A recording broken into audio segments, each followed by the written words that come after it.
Guys, good morning. Jugni Jugni कैसे हैं आप सभी लोग? कमेंट बॉक्स में ज़रूर बताइएगा। और आज मम्मी बना रही है पालक का निभूना। तो क्योंकि पालक का सीज़न चल रहा है, ठंडी का मौसम है, तो पालक तो आना बेसिक सी बात है। और इस टाइम पे पापा तो पालक खाते ही खाते हैं, बहुत ज़्यादा ही मात्रा में। मतलब अगर आती हुई सब्जी है जैसे मूली पालक, तो पापा बहुत ज़्यादा खाते हैं। इसीलिए मम्मी आज पालक का निभोना बना रही है। तो मम्मी ने पालक को उबाल लिया था, पालक के साथ मिर्ची टमाटर भी उबाल लिए थे। और अब जो कि निभोना बनाना है तो उसके लिए मम्मी कूट रही है थोड़ी सी दालचीनी, लौंग मम्मी ने डाल ही दी थी, और काली मिर्च। ये सारी चीज़ें मम्मी ने दो दो करके डाल दी थी। यहाँ पर 2 दालचीनी मम्मी कूट रही है, 2 से 3 मतलब छोटे छोटे पीसेस हैं। तो उनको मतलब एकदम से अगर डायरेक्ट मिक्सी में डाल देना तो ये पिसती नहीं है चीज़ें। इस वजह से पहले से हम कूट देते हैं और फिर उसके बाद डाल देते हैं, तो आराम से पिस जाती है पालक के साथ में ही। तभी जो है पालक के निभोने में एकदम बेहतरीन सा जो है स्वाद आता है। जो टमाटर ये सिंक के पास रखे हुए हैं, ये दोनों उबले हुए टमाटर हैं। और अब बस इस पालक में जो है हम दालचीनी का पाउडर डाल देंगे। पाउडर नहीं है, थोड़ी खड़ी खड़ी भी है, तो वो भी आराम से मिक्सी में पिस जाएगी। तो चलिए इसको पीस लेते हैं, फिर देखते हैं आगे की रेसिपी कैसे बनाने वाली है मम्मी आज पालक का निभोना। तो गाइस देखिए, यहाँ पर मम्मी ने लहसुन छील ली है और ये पालक मैंने पीस के कटोरे में निकाल दी है। ये है मूली के पत्तों और मूली का उबला हुआ कहा जाए तो छिलका। और अब इसको हम मुरियायता बोलते हैं। इसमें मिलाते हैं एक स्पेशल नमक। यहाँ पर बन रहे हैं चावल। और आइए चलिए दिखाती हूँ बाहर क्या हो रहा है। बाहर एक जगह भागवत हो रही थी, तो उनकी जो है कलश यात्रा निकल रही थी, तो वो मैं आप लोगों को दिखाने चल रही हूँ। तो चलिए देखते हैं। और मैंने वॉइस थोड़ी सी चेंज कर ली है, तो सुन लीजिएगा, कलश यात्रा आप लोग देख भी लीजिएगा।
सो गाइस, हम लोग कलश यात्रा देख करके आ गए थे अंदर। अंदर आने के बाद मम्मी बनाने लगी थी निभोना, क्योंकि आज जो है प्याज ख़त्म थी, तो इसी वजह से थोड़ा निभोना लेट बना। और मम्मी ने शायद अभी कढ़ाई में तेल डाला है। तेल डालने के बाद उसमें हींग डाला है। हींग डालने के बाद वो पालक डाल दी है, जिसको हमें निभोना बनाना है। तो सबसे पहले उसको भूंजना बहुत ज़रूरी है, लेकिन उसको ज़्यादा देर भूंजने की ज़रूरत नहीं है। 2-3 मिनट आप उसको भूंज लीजिए, ताकि वो पक जाए और पकते वक्त वो कच्ची ना रह जाए। और देखिए, मैं आप लोगों को चिढ़ा रही हूँ, लेकिन आप लोग चिढ़िएगा मत। चिढ़ा नहीं रही हूँ, मतलब ऐसे बार बार मैं कैमरे में देख रही थी, मुझे बड़ी मज़ा आ रही थी, तो इसी वजह से मैं ऐसे करके अजीब अजीब तरीके से फेस बना रही थी। तो यहाँ पर देख सकते हैं मम्मी ने अच्छी तरीके से उसको फ्राई कर लिया है पालक को। और इसी तरीके से हर एक निभोना बना जाता है, चाहे फिर वो पालक का हो, मटर का हो, चने का हो, और किसका निभोना बनता है। 3 ही चीज़ों का तो बनता है, जहाँ तक से मुझे पता है। और भी बनते होंगे, लेकिन मुझे नहीं पता है ज़्यादा। तो मैंने इतने ही चीज़ों का निभोना देखा है। तो यहाँ पर मम्मी ने पालक निकाल ली है प्लेट में। और अब प्याज व्याज और मिर्ची और लहसुन इकट्ठी मम्मी फ्राई कर लेंगी। फिर डाल देंगी घर के मसाले, और पिसे वो जो टमाटर उबाले थे ना, उसको भी मिक्सी में मैंने पीस दिए थे। पालक पीसने के बाद फिर मैंने टमाटर पीसे थे, लेकिन वो पॉइंट मैंने मिस कर दिया है, लेकिन इसीलिए मैं भी आप लोगों से बताए दे रही हूँ। टमाटर को उबाल लेने से क्या होता है, ग्रेवी जो है अच्छी बन जाती है और स्वाद भी बहुत बढ़िया आ जाता है। इसी वजह से हम टमाटर को जो है उबाल लेते हैं। तो यहाँ पर मम्मी ने प्याज को कर लिया है फ्राई, उसके बाद डाल दी है उसमें लहसुन। और बस अब सब चीज़ों को अच्छे से फ्राई करने के बाद डाल देंगे उसमें मसाले। और पापा मटर भी ले आए थे, तो मटर को भी उसमें डाल देंगे। और क्योंकि थोड़ा सा ये जो टमाटर की ही उबले हुए टमाटर की ही ग्रेवी है, जो मम्मी ने टमाटर उबाले थे उसको मैंने मिक्सी में पीस दिया था, वही मम्मी ने अब कटोरी में निकाल ली है। क्योंकि ठंडी का मौसम है और आजकल ठंड मतलब काफ़ी ज़्यादा आ गई है। मतलब रात में तो कंबल ओढ़ते हैं, वो भी मोटे मोटे वाले, हल्के वाले कंबल से अब काम नहीं चलता है। और अगर उन्हें ओढ़े ना तो ठंडा लगती भी रहे जाए भी नहीं, क्योंकि पंखा भी चलाने की सोने की आदत है हम लोगों की। और चाहे जितना भी वो हो, पंखा तो चलाते ही चलाते हैं हम लोग। तो पंखा चलते चलते प्याज भी फ्राई हो गई है और अब डाल देंगे मसाले। और आज मैंने मसाला डाला था लेकिन उसको फुलाया नहीं था, तो मम्मी ने सूखा ही मसाला फिर सब्जी में मम्मी को डालना पड़ेगा। मैं मसाला पता नहीं क्यों भूल गई थी, क्यों कर रही हूँ मैं बार बार। तो यहाँ पर मम्मी मटर भी लाई थी, मतलब पापा मटर लाए थे, तो मम्मी ने मटर भी डाल दिए हैं ताकि मटर भी थोड़े से वो हो जाए, गल जाए। उसके बाद जो है मम्मी ने मसाला डाल दिया, जो मसाला वही मसाला है जिसको मैंने पानी डाल के फुलाया नहीं था। और अब डाल दिया मम्मी ने टमाटर की ग्रेवी। तो अब इन सभी चीज़ों को थोड़ी देर पकने देंगे, कम से कम 5 से 7 मिनट, एकदम लो फ्लेम पे, मतलब बिल्कुल लो फ्लेम पे नहीं, मीडियम फ्लेम पे पकने दीजिए, जिससे सब्जी नीचे से लगे नहीं और लगातार जो है पकती रहे। और अब इसको बिल्कुल अच्छी तरीके से हम चलने देंगे, भूनने देंगे। देख सकते हैं मम्मी कितने बढ़िया तरीके से उसको जो है फ्राई किए जा रही है।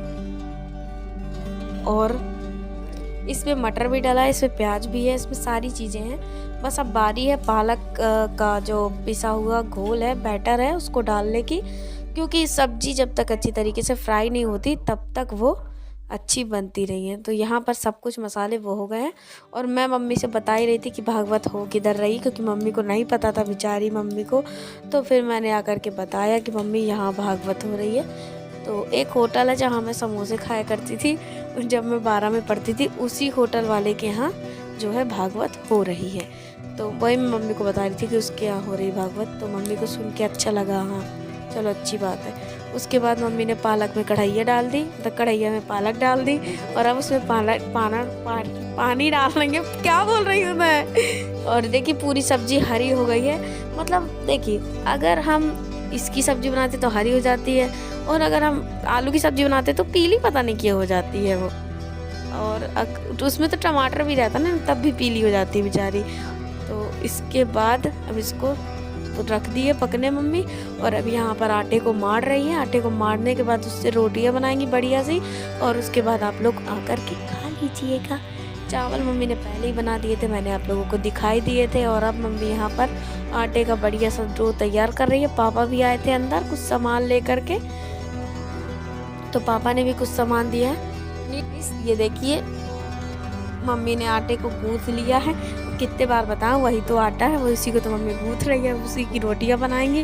फिर उसके बाद हम लोग खा लेंगे, क्योंकि आज मम्मी को एक जगह शाम को जाना भी है। तो इस वजह से मम्मी थोड़ा मतलब अगर हमको कहीं जाना होता ना तो हमारे दिमाग में एक चीज़ चलती रहती कि यार वहाँ जाना है। तो और वो भी न्योता खाने जाना है, वो भी 4 बजे। तो इस वजह से मम्मी ने बिल्कुल मतलब खाना खाया ही नहीं था, सिर्फ निभोना और चावल ही खाए थे।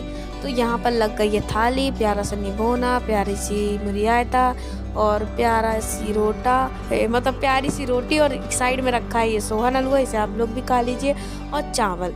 तो चलिए मैं सबसे पहले आप लोगों को टेस्ट करवाती हूँ, फिर बताइए कि कैसा बना। देखिए खाली मुंह बिना खाए आप लोग कैसे बताएंगे। ये लीजिए टेस्ट करिए और बताइए मुझे कि कैसे बने हैं निभोने जी। अच्छे बने ना। अब मुरियाता के साथ खाइए, बिना मुरियाता के थोड़ी ना स्वाद आता है, इससे खा के बताइए फिर कैसे बने। और हमारी मम्मी को खांसी आ जाती है बार बार, तो ये देखिए मैं भी खा रही थी और खा के आप लोगों को बता भी रही थी। चलिए अभी टेस्ट करके बताती हूँ कि कैसा बने हैं। आंखों में मत जाइए, मेरी आंखें ऐसे ही हैं भयंकर सी।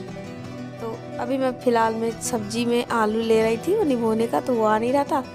अब देखिए टेस्ट करके बताती हूँ कि कैसा बना हुआ। ये देखिए आंखें अगर बड़ी हो गई ना तो इसका मतलब समझ लीजिए अच्छा बना है। नानू भी वहाँ पे खा रहा था, पापा भी खा रहे थे। मम्मी ने सिर्फ निभोना चावल खाना था तो मम्मी खा चुकी थी, और हम लोगों ने 2 बजे खाया, मम्मी ने 1:30 बजे खा लिया था। अब देखिए शाम को मम्मी तैयार हो गई है। मम्मी, रुचि भाभी और बड़ी मम्मी तीनों लोग जा रही हैं एक जगह खाने, वैभव लक्ष्मी, मतलब जो लोग व्रत रहते हैं तो जब उसका उद्यापन करते हैं ना, तो जो जैसे कि वो मतलब तो वो उनने मम्मी लोगों को सब लोगों को न्योता किया था। मैं पागल हो गई हूँ, पता नहीं क्या बता रही हूँ आपको। तो सबका न्योता था तो मम्मी वहीं जा रही थी। यहाँ पर मैंने एक फ़ोटो खींचने के लिए मैंने कहा इस वीडियो में भी आप लोग अच्छे से आ जाएंगे। तो चलिए फिर इसी के साथ आज के प्यारे से ब्लॉग को भी करती हूँ एंड। वीडियो अच्छा लगा तो लाइक और चैनल को सब्सक्राइब कर दीजिएगा। कल मिलती हूँ, तब तक के लिए बाय बाय। अपना ख्याल ज़रूर रखिएगा गाइस।